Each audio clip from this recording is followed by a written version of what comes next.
ప్రభువు పేరట మీ అందరికీ శుభాభివందనములు.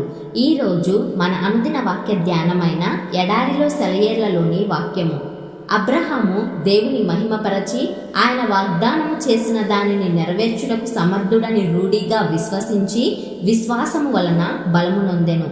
రోమీయులకు రాసిన పత్రిక 4వ అధ్యాయము 21వ వచనము. అబ్రహాము తన శరీరం వంక చూసుకుంటే అతనికి స్పష్టంగా తెలిసిపోయేది అది మృతతుల్యమని. అయినా అతడు నిరుత్సాహపడలేదు. ఎందుకంటే అతడు తన వంక చూసుకోవడం లేదు, సర్వశక్తుడైన దేవుని వైపు చూస్తున్నాడు. వాగ్దానాన్ని పట్టుకొని తొట్రుపడలేదు. జలపాతంలా మీదికి ఉరుకుతున్న ఆశీర్వాదాల క్రింద నిటారుగా స్థిరంగా నిలబడ్డాడు.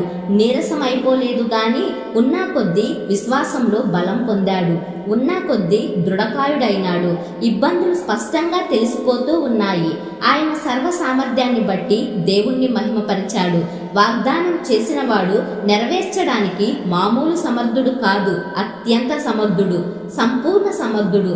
ఎంత సమర్థుడంటే ఆ సామర్థ్యత ముందు ఆ వాగ్దానం నెరవేర్చడం అన్నది ఎంతో అల్పమైన విషయం అని తన మనస వాచ కర్మల నమ్మాడు.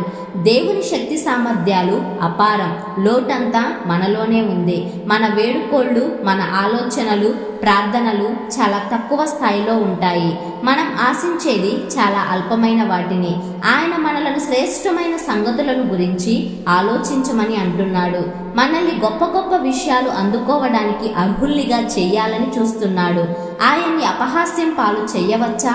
మన పరమదాత అయిన దేవుని దగ్గర మనం ఇంతవరకే అడగాలని గాని, ఇంతవరకే దొరుకుతుందని గాని హద్దులంటూ లేవు. అయితే ఇక్కడున్న షరతు ఒక్కటే, మనకి ఆశీర్వాదాలు మనలోని పరిశుద్ధాత్మ శక్తికి అనుగుణంగా దొరుకుతాయి.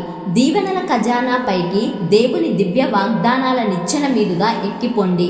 తాళం చెవిని ఉపయోగించినట్టుగా వాగ్దానాన్ని ఉపయోగించి దేవుని కృప, అభిమానం అనే సంపదల్ని చేజిక్కించుకోండి.